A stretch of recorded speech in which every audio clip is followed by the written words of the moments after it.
വല്ലാതെ ടെൻഷൻ വരുമ്പോൾ കൂടുതലായിട്ട് ആഹാരം കഴിക്കാറുണ്ടോ? നമ്മൾ ടെൻഷൻ മാറ്റുന്നത് ചില സമയത്ത് ആഹാരം കഴിച്ചിട്ടാണോ? എങ്കിൽ ഈ വീഡിയോ നിങ്ങൾക്കുള്ളതാണ്. എല്ലാവർക്കും ബോധിയിലേക്ക് സ്വാഗതം.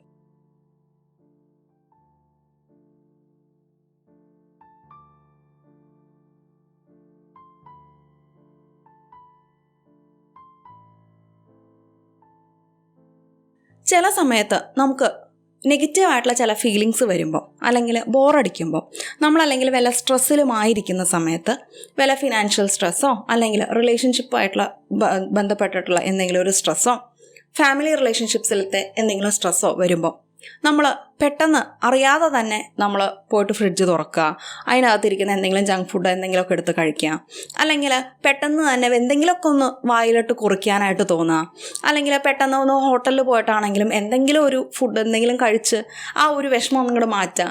അങ്ങനെ ഒരു ഫീലിംഗ് ഉണ്ടായിട്ടുണ്ടോ? തീർച്ചയായിട്ടും അങ്ങനെ ഉണ്ടായിട്ടുണ്ടാവാനുള്ള സാധ്യത കൂടുതലാണ്. കാരണം ഇമോഷണൽ ഈറ്റിംഗ് എന്നുള്ളത് നമ്മളുടെ നാട്ടിൽ ഒരുപാട് പേര് ഫേസ് ചെയ്യുന്നൊരു ഇഷ്യൂ ആണ്. അവിടുത്തെ പ്രശ്നം എന്താണെന്ന് വെച്ചാൽ പലർക്കും അറിയുക തന്നെയില്ല ഇതൊരു പ്രശ്നമാണ് എന്നുള്ളത്. കാരണം എന്താണെന്നറിയോ?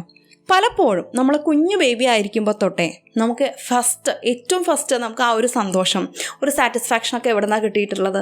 നമ്മൾ പാല് കുടിക്കുമ്പോഴല്ലേ, അമ്മയുടെ പാല് കുടിക്കുമ്പോഴായിരിക്കും നമുക്ക് ആ ഏറ്റവും ആദ്യം നമുക്ക് ആ ഒരു സാറ്റിസ്ഫാക്ഷൻ നമുക്ക് കിട്ടിയിട്ടുള്ളത്.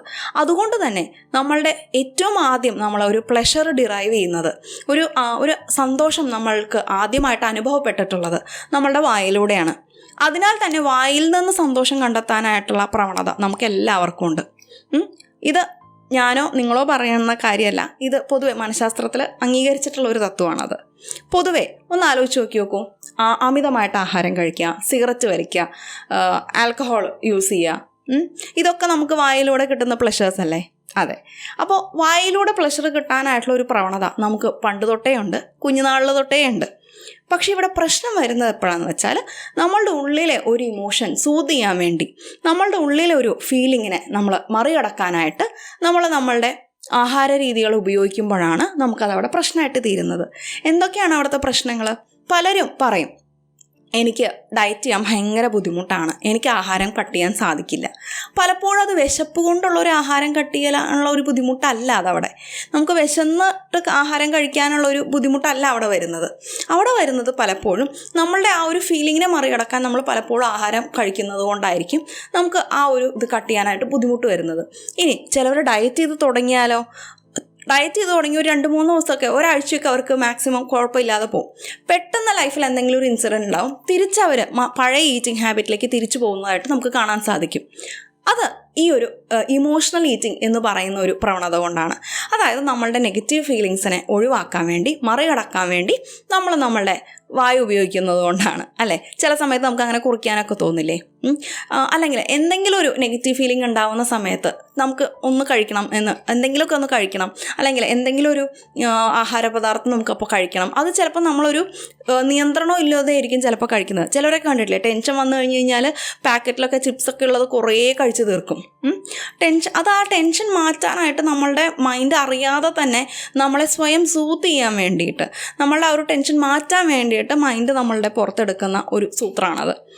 ഇവിടെ നമ്മൾക്ക് ആ ഒരു അവയർനെസ് ഇല്ലെങ്കിൽ നമ്മൾ അതിനകത്ത് വീണു പോവുകയും ചെയ്യും. അതുകൊണ്ട് തന്നെയാണ് ഈ വീഡിയോയുടെ പ്രസക്തി. കാരണം നമ്മൾ ഈ ഒരു പ്രവണത നമ്മൾ മറികടന്നാൽ മാത്രമാണ് നമുക്ക് ഹെൽത്തി ആയിട്ടുള്ള ഒരു ആഹാര രീതിയിലേക്ക് നമുക്ക് മാറിപ്പോകാനായിട്ട് സാധിക്കുകയുള്ളൂ.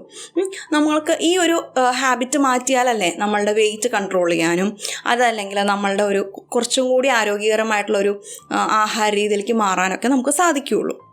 അതുകൊണ്ട് തന്നെയാണ് നമ്മളുടെ ഈ ഒരു ഫീലിങ്സ് എന്താണ് എന്നെ ട്രിഗർ ചെയ്യിക്കുന്ന ഫീലിംഗ് എന്താണ്?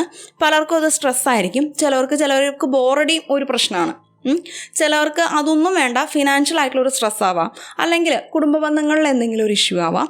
അങ്ങനെ എന്തെങ്കിലും ഒരു ഇഷ്യൂ എപ്പോഴത് ട്രിഗർ ചെയ്യുന്നോ അപ്പോഴായിരിക്കും അവർ ഈ ഒരു ഈറ്റിംഗ് ഹാബിറ്റിലേക്ക് പോകുന്നത്. ഈ ഒരു അവയർനെസ് കണ്ടെത്തുക, അതായത് ഈ ഒരു ലിങ്ക് എന്താണ് എന്നുള്ളത് തിരിച്ചറിയുക എന്നുള്ളതാണ് ആദ്യപടി. ഇത് തിരിച്ചറിഞ്ഞാലാണ് നമുക്കത് മാറ്റാൻ പറ്റുള്ളൂ. എന്തോ നമുക്കൊരു അവബോധം ഉണ്ടായാലല്ലേ നമുക്ക് അതിലെന്തെങ്കിലും ചെയ്യാൻ സാധിക്കുകയുള്ളൂ. അതുകൊണ്ട് തന്നെ ഒന്ന് നോട്ട് ചെയ്യുക, എൻ്റെ ഈറ്റിംഗ് ഹാബിറ്റ് എന്താണ്, ഇങ്ങനൊരു ഇമോഷണൽ ഈറ്റിംഗ് എനിക്കുണ്ടോ എന്നുള്ളത്. എന്നിട്ട് അങ്ങനെ ഉണ്ടെന്നുണ്ടെങ്കിൽ അത് മറികടക്കാനായിട്ടുള്ള വഴികൾ തേടണം. ഇനി നിങ്ങൾക്ക് എത്ര ശ്രമിച്ചിട്ടും നിങ്ങൾക്ക് ആ ഒരു ഇത് മറികടക്കാൻ പറ്റുന്നില്ല എന്നുണ്ടെങ്കിൽ ആ ഒരു പ്രൈമറി ഇഷ്യൂ എന്താണ് എന്നുള്ളത് നമ്മൾ അഡ്രസ്സ് ചെയ്തേ മതിയാവുള്ളൂ. അതായത് എന്താണ് ആ ഒരു സ്ട്രെസ് എന്താണ് എന്നുള്ളത് തിരിച്ചറിയുകയും അത് നമ്മളവിടെ പരിഹരിക്കുകയും ചെയ്യേണ്ടി വരും, നമ്മളുടെ ഈ ഒരു പ്രവണത നമുക്ക് മാറ്റിയെടുക്കാനായിട്ട്. അതിനുവേണ്ടി നമുക്ക് എന്താ ചെയ്യുക? തീർച്ചയായിട്ടും തൊട്ടടുത്ത് തന്നെയുള്ള ഒരു മാനസികാരോഗ്യ വിദഗ്ധൻ്റെയോ അല്ലെങ്കിൽ മനഃശാസ്ത്രജ്ഞൻ്റെയോ സേവനം തേടാൻ ആരും മടിക്കരുത്. ഈ ഒരു വീഡിയോ എല്ലാവർക്കും ഉപകാരപ്രദമായെന്ന് വിശ്വസിക്കുന്നു. ഇനിയും അടുത്തൊരു വിഷയവുമായിട്ട് ഇനിയും കാണാം. എല്ലാവർക്കും നന്ദി.